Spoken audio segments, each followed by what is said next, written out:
Ya estamos aquí, gracias al Señor. Espero que se incorporen más, porque la lección está bonita. Es una lección,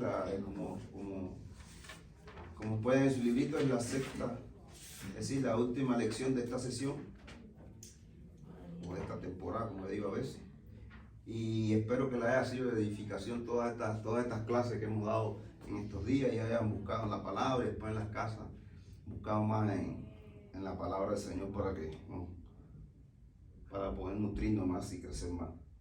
Habíamos visto la primera lección fue una vida de servicio y humildad, y hablamos sobre la humildad y lo importante de qué es tener nosotros una vida humilde. Hablamos del significado, después hablamos de una vida de lealtad, una vida de confianza, hablamos sobre una vida de amor. La clase también fue muy bonita también.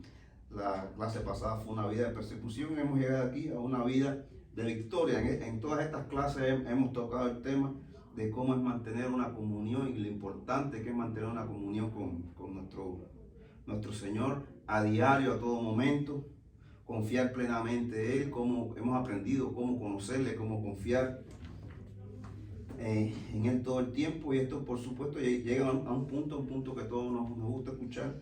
Hemos llegado a un punto de que si hemos aprendido todas estas cosas, vamos a tener una vida de victoria en todo lo que hagamos, como dice, como vamos a ver en la lección. Entonces está en la página 53, todos tienen su librito y como ya dijimos, la clase se llama Una vida de victoria. Yo pensaba esto cuando estaba preparando y en mis apuntes fue lo primero que apunté ahí. Y dije, una vida de victoria para mí significa una vida de gozo, una vida de amor, una vida, como decir, de felicidad, donde ya tenemos nuestra familia, nuestros hijos, cuando todos tenemos en nuestra casa, estamos dispuestos a servir al Señor, todo lo ponemos delante del Señor y vamos teniendo esa prosperidad, no solo material, porque también sí la hemos tenido, pero lo más importante es la prosperidad en lo que es la parte espiritual y cómo hemos madurado y hemos crecido y la fe que se nos puso ahí en nuestro corazón en el momento que conocimos al Señor se ha ido edificando y cómo la hemos sabido cuidar, purificar, fortalecer siempre a través de la palabra de Dios. Entonces yo me preguntaba, los cristianos, y es una pregunta, pregúntensela a ustedes mismos, ¿estamos viviendo una vida de victoria? ¿Sentimos que estamos viviendo una vida de victoria? Es una pregunta que se la debe preguntar usted a partir de hoy. ¿Estoy viviendo una vida de victoria? ¿Sí? ¿Por qué les digo? Porque a veces no acabamos de entender que la vida en este mundo es una vida bien difícil y es una vida bien injusta y pasa tantas cosas que nosotros no entendemos. Llegará el momento que la vamos a entender, porque estoy seguro que va a ser así. Pero a veces no entendemos y a veces estamos pasando por situaciones y decimos qué infelices somos y por qué esto. Sin embargo, no vemos el todo de cómo Dios ha hecho en nuestra vida y que nos sacó de donde estábamos metidos nosotros y nos puso en un lugar, y como dice aquí, vamos a ver, nos puso en un lugar de victoria. Y hay una pregunta que comienza la clase aquí y quisiéramos que participara, que dice, ¿en qué situaciones te has sentido triste? ¿En qué situaciones te has sentido triste? Si alguien puede abordar un poquito de ese tema, me gustaría, porque así tenemos elementos para continuar la clase. Y creo que la tristeza es parte de la vida.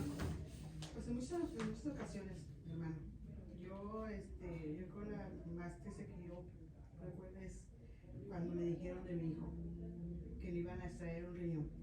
Eso fue una tristeza muy profunda. Exactamente. A veces las enfermedades de los hijos, sí, o la pérdida de un hijo, son cosas que marcan a uno y son cosas de una tristeza tan grande en nuestra vida. ¿Alguien más quisiera hablar sobre eso? Buenos días, bienvenidos. Hay muchos momentos tristes, hermanos, en el cual cualquier cosa que llegue a darle al corazón, momentos desesperantes, lleva al corazón a entristecerse, ¿verdad? Hay una persona aquí, yo creo que su librito también lo trae, que está con la mano levantada, ¿verdad? y el apóstol Pablo lo pone como un maratón, ¿verdad? El corredor para que se lleve la victoria tiene que llegar en primer y segundo lugar, pero para eso va a llevar presión, va a llevar alguien al lado presionándolo y tantas cosas que le van a suceder hasta llegar al triunfo. Ahora Pablo hace esto, que todos corren por un premio. Nosotros no corremos por un premio material, sino por un espiritual, ¿verdad? Y aquí a nosotros no se nos no se llega o no es cuando se llegue, sino cómo se llegue, ¿verdad? Que sea, decía un hermano, en que sea gateando, pero que lleguemos. Bienvenido. Siempre en el camino vamos a encontrar piedritas, vamos a encontrar topes y esa va a llevar a entristecerse a nuestro corazón. Pero que ninguna de esas cosas debe de detenernos, porque es lo que se encuentra, son las cosas que están en el camino, que en el futuro gozaremos de la victoria si las vencemos. Exactamente. Sí, yo siempre he dicho aquí, bueno, sí, no lo he dicho yo, disculpen, la palabra nos dice que en la vida vamos a tener tribulación, que en la vida vamos a tener problemas, vamos a tener situaciones, vamos a tener pruebas, y dentro de las pruebas están estos momentos a veces de tristeza que llegan a nuestra vida, y a veces no entendemos por qué, si estamos viniendo, asistiendo, porque estamos en oración y sucede esto. Y ya, no sé, los que hemos tenido ya ciertos estudios aquí en las clases, hemos aprendido que esas situaciones forman parte de nuestra formación como cristianos. Y en Isaías él habla del horno, ¿cómo es? El horno de, no es el horno de fuego, el horno de, que a veces para conseguir algo tenemos que pasar por, no recuerdo cuál es la otra palabra que recuerdo, no recuerdo, cuando él habla del, ¿cómo era la palabra? Bueno, no recuerdo ahora. Debemos pasar por un proceso que a veces es doloroso, pero forma parte de nuestra formación como hijos de Dios. Forma parte como la perfección que Dios quiere que tengamos. Dice el hermano Oney, ha puesto muchas veces en los ladrillos, las cosas que uno hace, que tú las pones en el horno, después tienes que probarla y si no te sirve, bueno, tienes que tirarla. Así pasa con nuestra vida. A veces vienen estos momentos de tristeza, estas situaciones, pero esto en ningún momento, y salía tanto, que lo que el Señor nos dice, que esto no quiere decir que no tengamos una vida de victoria. Porque en el mismo momento, como vamos a ver más adelante, en que entregamos nuestro corazón, en cuanto creemos y nuestra fe depositada en un Dios, desde ese momento somos victoriosos. Amén. Y como digo ahorita, desde ese mismo momento estamos en un lugar de victoria. Estamos como dije hermano ahorita, en la competición, nos ponen cuando ponen los cajoncitos, el primero, nosotros estamos en el primer lugar delante del Señor. ¿Gracias a quién? Gracias a Jesucristo. Entonces, creo que la pregunta esta se desprenden muchas cosas de las que vamos a tratar en la clase de hoy, y de eso se trata la clase. ¿Qué nos dice Dios acerca de la vida de victoria? Vamos a orar. Amado Padre Celestial, Padre Santo y bendito Dios, Señor, te damos gracias, Dios mío. Te damos gracias por este tiempo que tú has permitido aquí, que tus hijos estén reunidos, Señor, para venir a tomar de la palabra que tú tienes lista y preparada para nosotros. Gracias, Señor. Te doy gracias, Dios mío santo, porque tú me has usado, Señor. Te pido que tomes el control de toda esta situación, Señor, y que tú me uses, Señor. Y la palabra que tú quieres decirle, Señor, pásala a través de mí, Señor. Úsame para esto, Dios mío santo. Danos entendimiento para entenderlo, Señor. Gracias, Padre Santo, en el poderoso nombre de Cristo Jesús, Señor, te decimos amén, amén. Entonces vamos a la página 54, donde está la idea central. ¿Quién lee la idea central? En Cristo tenemos la victoria sobre cualquier cosa. En Cristo tenemos la victoria sobre cualquier cosa. Cuando estaba analizando esto aquí, yo hacía no es una fórmula matemática, ni mucho menos, pero en la vida de nosotros, vivir en victoria está directamente proporcional ¿a qué? A nuestra fe en Jesucristo. Está directamente proporcional a nuestra fe en Jesucristo. Y había algunos versículos que quisiera que buscaran, y así estamos practicándolo. Por ejemplo, ¿quién me lee Hebreos 11:6? ¿Lo busca? Esa está fácil. Es la más sencilla. Sin fe, sin posibilidad.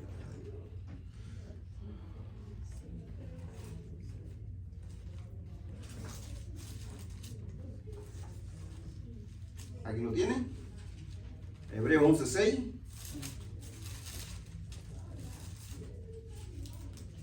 Pero si no es imposible agradar a Dios, porque es necesario que el que se acerca a Dios crea que le hay y que es galardonador de los que le buscan.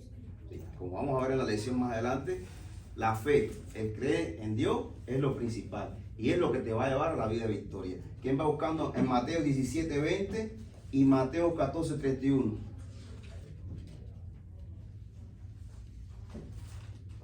Mateo 17. 20. Jesús le dijo, por vuestra poca fe, porque de cierto os digo que si tuvieres fe como un grano de mostaza, diréis a este monte, pásate de aquí a allá, y se pasará, y nada os será imposible. Fíjate lo que Jesús dice, si nuestra fe fuera, ¿qué? Un grano de mostaza. Como un grano de mostaza. Es decir, la importancia de la fe. Si nuestra fe fuera tan chiquitica así, le diría a este monte, pásate por aquí y se pasaría. Y en este versículo, cuando se habla de monte, a veces la gente piensa, no, porque se mueva esto, no. Eso quiere decir a veces los problemas, las situaciones, los obstáculos que se ponen delante de nosotros cuando vamos en el camino, cuando vamos por la voluntad de Dios. Cosas que a veces aparecen y nosotros como que bajamos el rostro y lo queremos aquí. No. Si nuestra fe es poderosa, ese obstáculo no va a tener importancia. Nosotros vamos a seguir el camino como Dios lo dispuso. Y Mateo 14:31. Al momento Jesús extendió la mano hacia de él y le dijo, hombre de poca fe, ¿por qué dudaste? Exactamente, le dice a Pedro, eso se recuerda cuando Pedro empieza a caminar, que le pide a Jesucristo, dice, Señor, déjame caminar, y empieza a caminar, pero cuando empieza a observar las olas y el viento que había a su alrededor, ¿qué pasa? Se empieza a hundir, y se empieza a hundir, y él le dice, hombre de poca fe, hombre de poca fe, y ahí pasa igual que lo de ahorita. Pedro quita la vista de Jesucristo, empieza a ver los problemas, es decir, la tormenta, el viento, las olas, y siente ese miedo y se va hundiendo, su fe flaquea. Por eso yo decía que la fe de un cristiano está directamente proporcional a la vida de victoria que él manifiesta y la vida de victoria que Dios quiere que tengamos. Por tanto, creo que ese punto es importante, partir de ahí, de que cuando conocimos al Señor y Él nos sella con el Espíritu Santo, en todos nosotros puso ese granito de fe. ¿Qué nos toca a nosotros? Cuidarla, cultivarla, abonarla, hacer que crezca, pero todo eso ¿qué? A través de la palabra. Él la puso ahí, pero si nosotros no estamos en la palabra, a veces nuestra fe está ¿qué? Por cualquier cosita la fe está debilitada. A veces la fe no es como Dios quiere que tengamos. Por eso nos da la palabra, para que nosotros aprendamos a que esa fe sea fortalecida. Y mientras más fuerte y más tú creas en Jesucristo, tú creas en nuestro Dios, nosotros vamos a vivir una vida de victoria más manifiesta en todos los sentidos, como dijo ahorita, sobre todo en la parte espiritual. Entonces vamos a continuar en la aplicación para la vida. ¿Alguien si la puede leer? Muchos hombres fueron reconocidos por su lucha en busca de la paz para su pueblo, pero no lograron la verdadera paz en la vida de sus compatriotas. Una líder guatemalteca dijo que mientras haya pobreza no se puede alcanzar la paz. En el mundo los líderes políticos buscan una paz que favorezca el crecimiento económico para ellos, y cuando lo consiguen se sienten victoriosos. Pero muy pronto se dan cuenta que no es suficiente. Es así como el asunto económico está detrás de esa ansiada paz. En cambio, la Biblia nos muestra que Jesucristo es nuestra paz, y cualquiera que sea nuestra condición económica, podemos disfrutar de la verdadera paz. Jesús dijo, la paz os dejo, mi paz os doy. Yo no os la doy como el mundo la da. Juan 14:27. Jesucristo nos dio su paz por medio de la victoria sobre el mundo, el pecado y la muerte. Durante todas estas sesiones hemos aprendido la importancia de vivir conectados con Cristo. En esta sección se resalta que esa conexión nos lleva a vivir en victoria siguiendo sus enseñanzas en nuestra vida.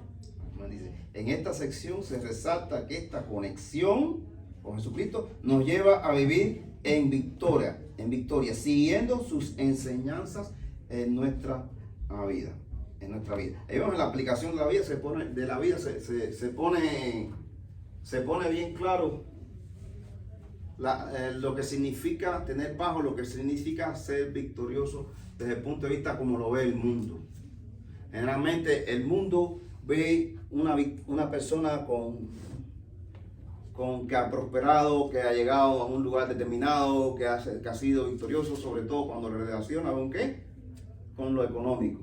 Se habla mucho de que el mundo dice, mientras más dinero, si eres millonario, piensan a veces que no vas a tener dinero, pero te das cuenta cuando miras muchas historias que hay de personas que son multimillonarios y son personas que o están solos o han perdido la vida porque se han suicidado o son personas que no han disfrutado un amor como tal, y cuando vienes a ver dice, bueno, y tanto dinero, ¿de qué le sirve?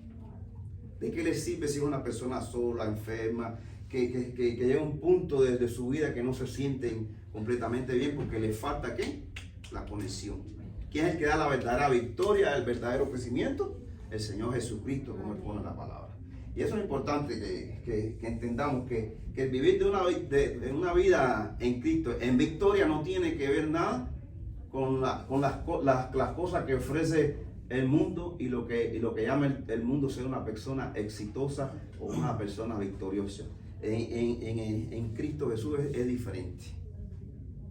Y la verdadera victoria es la que nos da Él, como bien hemos visto en la palabra.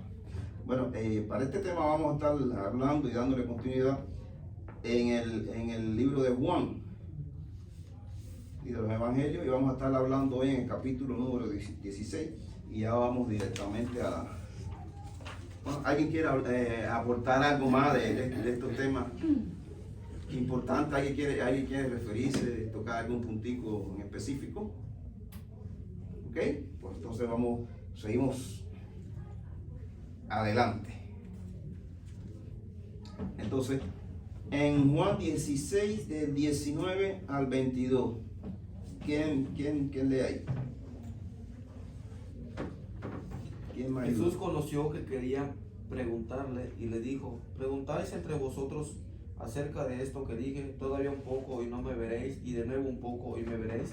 De cierto os digo, que vosotros lloraréis y lamentaréis, y el mundo se alegrará, pero aunque vosotros estéis tristes, vuestra tristeza se convertirá en gozo. La mujer cuando da a luz tiene dolor, porque ha llegado su hora, pero después que da a luz un niño, ya no se acuerda de la angustia por el gozo de que haya nacido un hombre en el mundo.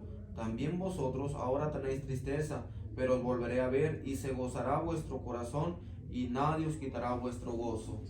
Amén. Así. Vamos a estar estudiando esto y vamos a dividirlo por los versículos. Dice el 19, Jesús conoció que querían preguntarles y les dijo, preguntáis entre vosotros acerca de esto que dije, todavía un poco y no me veréis, y de nuevo un poco y me veréis. Es decir, cuando Él le dice esto a los discípulos, ellos no habían entendido qué le quería decir con estas palabras. Pero esto que Jesús le dice tenía un propósito determinado. Dice, todavía un poco y no me veréis. Él está hablando ahí de que se acerca el tiempo de que Él ya va a morir, de que va a ir a la cruz. Faltaba muy poco tiempo para que sucediera. Eso se refiere. Dice, todavía un poco y no me veréis. Y de nuevo un poco y me veréis. ¿Y a qué se refiere aquí? A la resurrección. Es decir, se refiere a los 3 días. Dice, y de nuevo un poco y me veréis. Exactamente fue lo que sucedió. Es decir, se está refiriendo a que Él va a partir a la cruz, va a tener la muerte de cruz y después va a resucitar al 3er día. Dice aquí en el invito a ustedes en el número 1, refiriéndose a estos versículos, la ausencia de Jesús tuvo un propósito eterno. Es sabido que dentro del plan de Dios, en el tiempo que tuvo Jesucristo aquí, llegaría al punto de que Él iba a morir en la cruz, pero era necesaria esa muerte, porque con la muerte de Jesús en la cruz fue que con su sangre la condenación que estaba sobre nosotros iba a ser quitada. Era la única forma que el hombre iba a ser salvo, ¿verdad? Por tanto, dice, la ausencia de Jesús tuvo un propósito eterno. El propósito eterno, por supuesto, iba a ser la salvación. Dice, la muerte de Jesús no tuvo el propósito de hacer posible la salvación del hombre. Mientras estuvo ausente por su muerte, la tristeza fue una realidad en los discípulos. Al igual que los discípulos, hoy sentimos tristeza porque mientras nuestro rey no regresa a la tierra, Satanás, que es el Dios de este siglo, como dicen en 2 Corintios 4:4, poco después, está liderando el mundo y la maldición del pecado sigue ocasionando sufrimiento a la humanidad. Y los cristianos no estamos, ¿qué? Ajenos a esa amarga experiencia. Creo que este parrafito que leímos aquí lo encierra todo, pero a la perfección. Es decir, en este versículo, cuando él dice así, vuelvo a repetirlo, todavía un poco y no me veréis, se refiere que no lo veréis. ¿Por qué? Porque va a la cruz y va a morir. Y después dice, y de nuevo un poco y me veréis. Se refiere en este punto a la resurrección, que a los tercer día él iba a resucitar. Dice, de cierto, afirma aquí, de cierto os digo que vosotros lloraréis y lamentaréis, y el mundo se alegrará. Pero aunque vosotros estéis tristes, vuestra tristeza se convertirá, ¿qué? En gozo. ¿Sí? Lo dice claramente, por supuesto. Él iba a morir. Y los discípulos que pasaron estos casi 3 años con él, iban a sentir, ¿qué? Tristeza. Pero ya era el momento que entendiera que esta tristeza se iba a convertir en gozo. Cuando ella entendiera que producto de la resucitación de él, el hombre iba a creer todo esto que había pasado. Iba a entender la salvación. Por eso dice y él afirma así, vuestra tristeza se convertirá, ¿qué? En gozo. ¿Entienden bien ahí? ¿Alguien quiere hablar sobre ese punto ahí? Porque yo creo que este versículo es tan importante en la vida de nosotros. Cuando entendamos bien, cuando dice nuestra tristeza, sí, la muerte de Jesús, por supuesto, iba a causar tristeza, pero era algo necesario. Y así sucede en la vida de nosotros. Muchas cosas pasamos por cosas tristes, por cosas dolorosas. Pero el Señor las permite. ¿Por qué? Por planes mayores para nuestro futuro. Nosotros a veces no lo entendemos. Y es difícil entender como el hermano puede decir que perdió un hijo. Es difícil entenderlo. Y hermano, yo le pregunto, ¿usted ha entendido por qué? Es difícil. Pero tranquilo. Dios está al control y un día se le va a revelar el porqué. Y ese día va a tener gozo. Y estoy seguro que en este momento usted tiene ese gozo porque usted tiene la fe y la confianza que si eso Dios lo permitió, por algo será. Entonces dice, vuestra tristeza se convertirá en gozo. Continúa más adelante y esta comparación que él hace aquí me encantó. Dice, la mujer cuando da a luz, ¿cuántas mujeres aquí tenían? Todas, ¿eh? Todas. Todos saben lo que es un parto, y a veces un parto doloroso. A veces pasan horas y horas y bienvenido. Te lo digo porque en mi vida, mi profesión como doctor, tuve que asistir muchas mujeres que estaban en este periodo. Incluso mi esposa, las madres de mis hijos también, sufrieron tanto porque pasaron horas y horas ahí y el niño no acababa de salir y a veces hubo que terminar haciéndole cesárea. Y era, creo que unos dolores más intensos. No sé si ustedes pasaron por esa experiencia así, pero como quiera que sea es doloroso. Pero después cuando usted termina y ya salió su nené y se lo traen a su lado y le limpian la carita y usted le ve la carita, le ve los ojitos, después al otro día ya el bebé, sí, porque los niños cuando nacen son un poquito feitos. Pero ya al otro día cuando el niño ya se hidrató y ya la carita está gordita y usted ve el niño se tan lindo, ya usted ni se acuerda. ¿Usted se acuerda de lo que pasó? De esos dolores, sí, acuerda, pero no le da importancia. Y a veces ya a los otros días ya dice, papá, ay, ya quiero otro ya.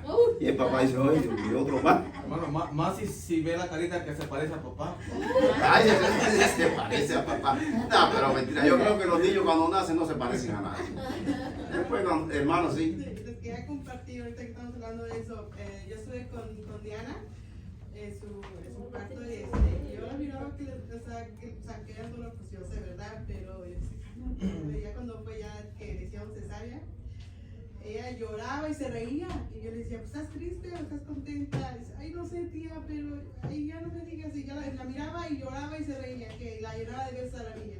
Y era el gozo que tenía. El gozo. No se corría después de nada. Por eso esta comparación que Jesús hace ahí, yo creo que es perfecta, es perfecta. Y no solo sufre la mujer, porque el esposo también, no físicamente, pero emocionalmente. Yo creo que el esposo está llorando ahí porque es un dolor que se le transmite. Y nosotros, los que somos padres, hemos estado ahí cuando nuestras esposas han estado. También hemos sufrido, no físicamente, pero a veces decimos, bueno, me toca un poquito ese dolor que sea físico porque ella está un poquito más aliviada. Pero cuando ya nace el niño y viene todo el mundo y todo el mundo está, es una alegría, yo me erizo con eso, es un gozo tan lindo que es la comparación que él hace. Dice, la mujer cuando da a luz tiene dolor porque ha llegado su hora, pero después que ha dado a luz un niño ya no se acuerda de la angustia por el gozo de que haya nacido un hombre en el mundo. Wow, sin palabras ahí, eso es algo perfecto. Dice después, también vosotros ahora tenéis tristeza, pero os volveréis a ver y se gozará vuestro corazón y nadie os quitará vuestro gozo. Ahí en el punto 2, en lo que tienen el librito, habíamos hablado, dice, la ausencia de Jesús no tuvo un propósito eterno, la salvación. Dice, la tristeza se convertirá en gozo. Dice, el gozo no es la ausencia de tristeza, escuchen esto, es el fruto del Espíritu que nos permite hacer frente a las circunstancias con la esperanza de la gloria futura. Dice, y lo voy a repetir, me encantó esto aquí, es el fruto, bueno, sabemos que el gozo es uno de los frutos del Espíritu Santo. Dice, es el fruto del Espíritu que nos permite hacer frente a las circunstancias con la esperanza de la gloria futura. Sí, no importa por lo que estés pasando. Ninguna situación de este mundo, ningún problema, ya sea por enfermedad, por pérdida de un ser querido, por pérdida de tu trabajo, por pérdida de tu casa, por pérdida a veces hasta porque has caído en un pecado que a veces ha sido recurrente, nada de eso te puede quitar el gozo. Porque ese gozo, ¿quién te lo dio? Jesucristo. Y costó sacrificio que Jesús viniera y tuviera esa muerte ahí en la cruz para que nosotros pudiéramos disfrutar la salvación y pudiéramos disfrutar a partir de entonces un gozo pero eterno, que nada nos lo puede quitar. Con ese gozo, no importa por lo que estemos pasando, pongamos buena cara, porque tenemos la confianza que si estamos en la voluntad de Dios, si estamos como hemos aprendido en la lección, conectados con Jesucristo todo el tiempo, todas estas cosas que van a suceder, y como dice la palabra, para bien serán. Para bien serán. Seguimos adelante. ¿Alguien quiere aportar algo ahí? Dice el punto 3. El gozo que tenemos es que perdurable. El gozo que tenemos es perdurable. Así que el gozo, le afirmo nuevamente, es para siempre. La tristeza se convertirá aquí en gozo. ¿Y ese gozo para dónde es? Para la eternidad. Bueno, yo quisiera de todas formas, voy a preguntar para que participen un poquito. Dice la pregunta, o menciona una razón por la que podemos vivir con gozo. Vamos a participar todos. O alguien, no todos, uno a la vez. A ver, alguien. A ver, hermana, dígame usted. La pregunta que está fácil. ¿Cuál es la pregunta? Menciona una razón por la que podemos vivir con gozo. Por nuestra salvación. A ver, hermanita, que la veo caída, te veo como deseo de participar. Ay, gozo, pues por tener a Cristo en mi corazón. Amén. Esa es la respuesta principal. El gozo que tenemos, ¿quién lo dio? El único gozo que tenemos, ¿quién lo da? Jesucristo. El mundo no. ¿Quién lo da? Jesucristo. ¿Verdad? Hermano, Nate. Ya que nadie quiere participar, ¿verdad? Dice que en este mundo tendremos aflicción, pero que tengamos gozo, que es momentáneo. Y la compara con los dolores de la preñez de la mujer, ¿verdad? Pienso que ninguna mujer cuando está dolorida quiere decir, ya déjenlo allí para no sufrir dolor, sino prosigue con el fin de de que nazca y tenga el bebé en sus brazos, teniendo el bebé, se olvida del sufrimiento, ¿verdad? La hermana hacía una comparación de Dianita, de que la lágrima a lo mejor era el recordatorio del sufrimiento y la sonrisa era de la alegría del presente, del bebé, ¿verdad?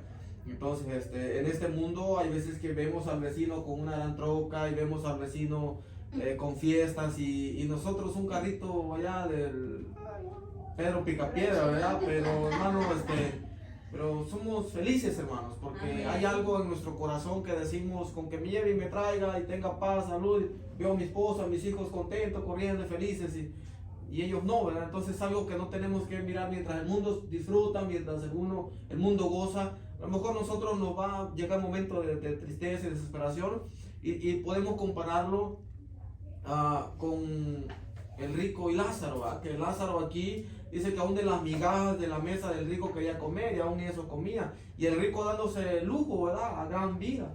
Y aquel pobre sufriendo. Esa es la vida del cristiano, hermanos, hasta cierto punto. Pero cuando llegó el momento de la final carrera, cuando llegó el momento de donde pone la línea, dice ahora sí, se va a ver el victorioso, el ganador, entonces la moneda cambia, hermanos.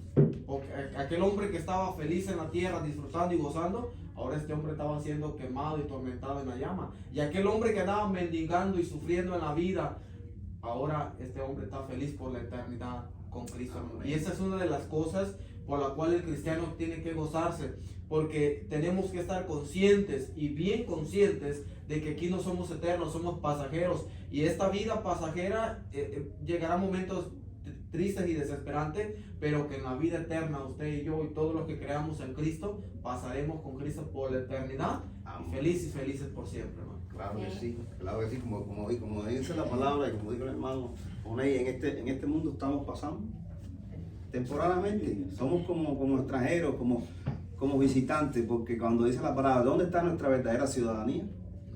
¿Cuál es la ciudadanía de nosotros? En los cielos. Hermano, sí. Pero a veces decimos y somos muy fríos en ese aspecto de que no, tienes a Cristo, o sea, levántate, anímate. Pero también se vale pasar ese momento de dolor, también se vale colgar medallita, o sea, somos de carne y sentimos, tenemos corazón. Eso es inevitable, es lo que usted decía, Es ¿verdad? inevitable. Que es necesario la tristeza en nuestra vida. Aparte de que es necesario, somos seres humanos, somos seres fisiológicos, sentimos y tenemos emociones. Como hemos hablado aquí a veces de lo que es el miedo, que es una emoción, hemos hablado también de la alegría, hemos hablado de lo que es el sufrimiento, hemos hablado de la tristeza, son partes que forman parte de la vida como ser Lo humano. comento porque una vez me dijo una hermana, ¿por qué estás así? ¿Por qué estás triste si tienes a Jesús? Sí, pero estoy en este proceso, estoy en este momento. Sí, pero anímate, o sea, Claro que Jesús sí. está contigo, o sea, es algo que... Bueno, que la palabra nos dice que anima a tu hermano caído cuando esté caído, porque va a pasar por situaciones, que el hermano va a estar triste y viene a mí y dice, hermano, me pasa esta situación, qué sé yo. Hermano, no, tal vez yo no pueda hacerte, pero sí puedo orar por ti, vamos a orar juntos, vamos a buscar en la palabra, que dice la palabra del sufrimiento, que dice de que, porque ya, vuelvo y repito, en ningún momento se nos ha engañado, porque hay personas que van a la iglesia, que se convierten, bueno, me bauticé, ¿y por qué perdí el trabajo? ¿Por qué me enfermé? ¿Por qué se me fue la esposa? ¿Por qué el hijo se me enfermó? ¿Por qué me pasa esto? ¿Por qué? Y entonces a veces pasan por eso y dejan de qué? Dejan de venir a la iglesia y pierden la confianza. En ningún momento en la Biblia nos dice a nosotros que no vamos a tener problemas. ¿Cuándo dice que no vamos a tener problemas? Y creo que sea así, ¿cierto? Cuando estemos en la eternidad delante de Él. Pero mientras estemos en esta vida, en este mundo que es un mundo caído, y como leímos al principio, ¿quién es el que está gobernando este mundo? Satanás, y está haciendo de todas las marañas que él hace, de todas las mentiras, de todos los engaños y de todos los tropiezos para que tú te caigas, para que tú sufras, para que te duela. Y esa es la idea que él quiere, que él piense que tienes dolor, que Dios te engañó con esa salvación, que es mentira, que vas a sufrir para adorar, tú no vales nada, nadie te quiere por lo que hiciste, nadie te va a amar, hiciste esto en la iglesia, pecaste y te van a sacar de ahí, es lo que dice Satanás. Pero nosotros ahora sabemos que no, porque ya nosotros tenemos una conexión. Por eso es importante que estemos aquí todos los domingos, y por eso es importante que estemos en la palabra, por eso es importante que estemos en los estudios, Porque es la única forma de estar conectados a Jesucristo, es la única forma que podemos evitar que lo que está haciendo el mundo nos afecte en nuestra vida. Y tenemos que entender de una vez por todas, como vamos a ver después, si queda tiempo, que dice, en este mundo tener tribulación, tener de todo, pero no que no os preocupéis. Porque yo he vencido el mundo, y recordar que Jesucristo vino y pasó por todas esas cosas. Y cosas más graves, porque la muerte que tuvo Jesucristo, yo creo que ninguno de nosotros las va a tener. Sin embargo, Él pasó por ese dolor de que sabiendo que Él vino a dar la vida por las personas le decían, crucifíquenlo, mátenlo, apedreen, lo escupan, denle con el látigo que le dieron, como la carne se da. Fue una muerte dolorosa. Sin embargo, Él dice que Él venció todo eso. Amén. Eso es lo que tenemos que creer con firmeza en nuestro corazón. Entonces vamos a ir en Juan 16, del 27 al 30. ¿Quién me ayuda, por favor? Pues el Padre mismo os ha amado porque vosotros me habéis amado y habéis creído que yo salí de Dios, salí del Padre y he venido al mundo. Otra vez dejó el mundo y voy al Padre, le dijeron sus discípulos.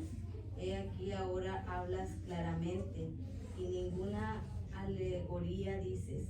Ahora entendemos que sabes todas las cosas y no necesitas que nadie te pregunte. Por esto creemos que has salido de Dios. Wow. Fíjate, en el versículo 27 dice así: pues el Padre mismo os ama, porque vosotros me habéis amado y habéis creído que yo salí de Dios. Ahí vamos a ver tres puntos importantes que vemos aquí. El primero dice, pues el Padre mismo os ama. Él nos afirma. Él nos afirma, y vemos lo que hemos hablado en las otras clases. Él nos afirma que Dios nos ama. Ahí, yo no va a dar tiempo, pero vamos, por ejemplo, en Juan 3:16 dice, de tal manera amó Dios al mundo, que ¿qué? Que ha dado su unigénito. ¿Para qué? Todo aquel que en él cree no se pierda, Más tenga ¿qué? Vida eterna. De eso nos habla esa palabra. En Romanos 8, del 35 al 39, ¿quién lo busca ahí? Que el otro día Oney en la clase del amor preguntó y no nos acordamos el versículo. Estaba ahora sobre. Arriba, rapidito. Yo lo traigo porque me encantó, siempre me encantaba este versículo. Romanos 8, 35, 39.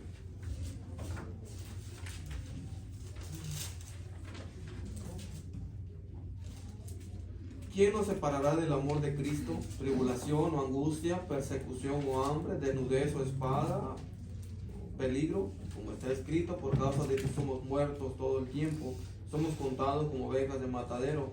Antes en todas estas cosas somos más que vencedores por medio de aquel que nos amó. Por lo cual estoy seguro de que ni la muerte, ni la vida, ni ángeles, ni principados, ni potestades, ni lo presente, ni lo porvenir, ni lo alto, ni lo profundo, ni ninguna otra cosa creada nos podrá separar del amor de Dios que es en Cristo Jesús, Señor nuestro. Dice todo. Porque estoy convencido de que ni la muerte, ni la vida, ni ángeles, ni principados, ni lo presente, ni lo porvenir, ni los poderes, ni lo alto, ni lo profundo, ninguna otra cosa creada nos podrá separar ¿de qué? Del amor de Dios. Ese es el amor que se habla ahí. Pues el Padre mismo os ama. Nadie, absolutamente nada en este mundo, nada nos va a separar del amor de Dios. Primer punto dice, porque vosotros me habéis amado. Y es importante. Y este es el segundo punto que saqué aquí. Dice, primero tenemos que amar a Cristo. Lo primero que tenemos que ver es amar a Cristo. Es creer y confiar en Él. Porque si no amamos a Cristo, si no lo conocemos, ¿cómo vamos a recibir su amor? Por tanto, es muy importante para disfrutar del amor que Dios nos da, que amemos a Cristo. Es lo que dice ahí. Y dice el tercero, y habéis creído que yo salí de Dios. El creer, la fe, como dijimos ahorita, sin fe es imposible agradar a Dios. Es decir, para que tú disfrutes en tu vida el amor ese que Dios te está dando, tú tienes que amarle, tú tienes que creer y confiar en Él. Y tienes que creer cuando dice la palabra que la fe que Él puso ahí, tú, y es responsabilidad de nosotros con la palabra hacer que esa fe que crezca y crezca. Y mientras tu fe sea más fortalecida, tu vida será mucho mejor en victoria. Y vas a entender, como dijo ahorita el hermano, nada tiene que ver con el mundo, sino con nosotros. Eso es distinto. Dice, salí del Padre y he venido al mundo. Otra vez dejo el mundo y voy al Padre. Dice, salí del Padre. Él pone una cosa específica. Cuando él viene, sale de Dios, se refiere a que él vino a un propósito determinado. Dice, salí del Padre. Da el toque divino de la presencia. Si habla de sí como tal. Y eso hemos lo visto y vamos a ir un poquito más rápido. Y he venido al mundo. Él vino y se refiere aquí que vino ¿qué? A una misión. Él vino a un ministerio en los 2 años y pico que tuvo su ministerio con los discípulos. Vino a eso. Él tuvo una misión, que la misión no determinó ahí en la cruz. Esa primera parte de la misión. Dice, otra vez dejo el mundo. Se refiere a eso, a la muerte, y voy al Padre. Es decir, él dice, yo vine aquí a hacer algo. Eso, él lo demuestra aquí. Eso que yo hice, lo hice. Y como yo lo hice, ya voy al Padre como misión cumplida. Y fue lo que hizo, es así. Y así lo hemos visto en la palabra. Le dijeron sus discípulos, he aquí, ahora hablas claramente, ninguna alegoría dices. Ahora entendemos que sabes todas las cosas y no necesitas que nadie te pregunte. Por esto creemos que has salido de Dios. Ya los discípulos ya lo entendieron. Todas las cosas que Jesús llevaba tiempo hablando. Él hablaba en muchas parábolas, como todos sabemos. Muchas cosas en los discípulos que estaban con él no las entendían. Pero llegó el momento importante que ellos entendieran que Jesús vino y que Jesús era el mismo Dios y vino a un propósito y fue lo que hizo. Dice aquí en los 3 puntos fundamentales que vienen en su librito, dice, en Jesús somos amados. Hablamos ya de eso. En Jesús tenemos la victoria. Y le hemos hablado.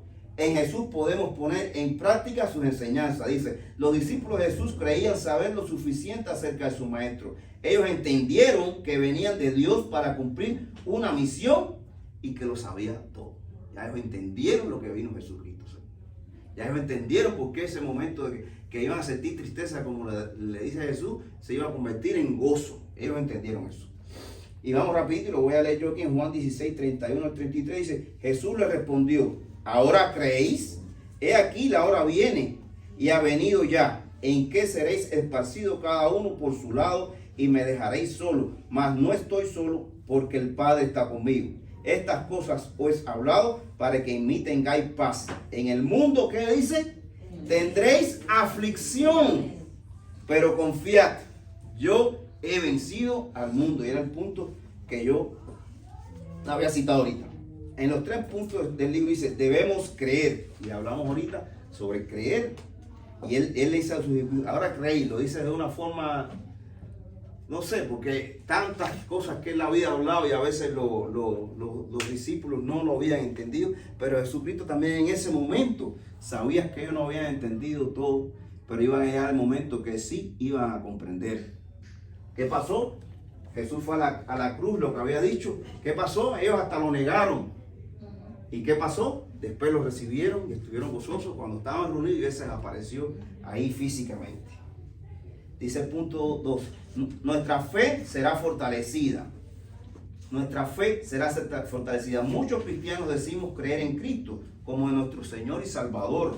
Y estamos convencidos que es así. Pero es necesario entender que esta fe debe ser ejercitada en medio de las pruebas para que sea sólida. Y lo que hablaba ahorita, que se me había olvidado, el horno de aflicción. Como dice Isaías, debemos pasar por ese horno de aflicción. Las pruebas, los problemas, es parte del proceso. Pero esto quiere decir que no vivamos una vida de victoria, que no tengamos gozo en nuestra vida. No, ¿verdad? Porque es parte, y tengamos una parte de nuestro proceso como formación de hijos de Dios. Y dice el punto 3, somos victoriosos en Jesús. Eso estamos convencidos. ¿Es verdad? Dice, fíjate qué bonito está. Es la voluntad de Dios que sus hijos vivamos en paz, una paz interior que solo podemos recibir de Cristo. Es la verdadera y la que el mundo busca, pero no la puede disfrutar porque se necesita tener a Cristo en su corazón. Eso está precioso. Él dijo, la paz os dejo, mi paz os doy. Y es diferente del mundo inestable y pasajero. Es seguro que las aflicciones siempre llegarán, pero la paz que Cristo ofrece está disponible para aquellos que confían en Él. La victoria de Cristo no solo es para fijar nuestros ojos en Él, es para disfrutar en nuestra vida diaria, en especial cuando llegan las aflicciones. Cristo en su humanidad sufrió hambre, dolor, rechazo y persecución y salió victorioso para que nosotros también podamos vivir con su victoria.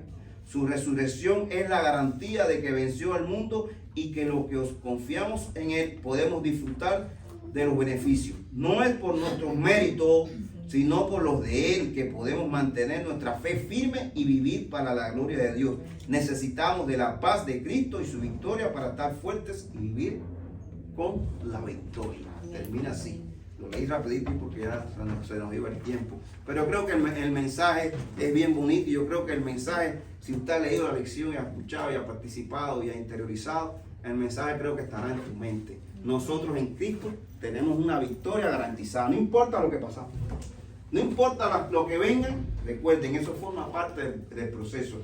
Y como creo que Santiago decía, cuando vengan esas pruebas, esas situaciones, denle gracias a Dios porque sabe que eso en nosotros produce ¿qué? Paciencia. Y la paciencia es tan importante la vida de un cristiano, que es lo que te va a dar que tu fe y tu confianza en Dios sea fortalecida. Amén. Hermano. Gracias, hermano.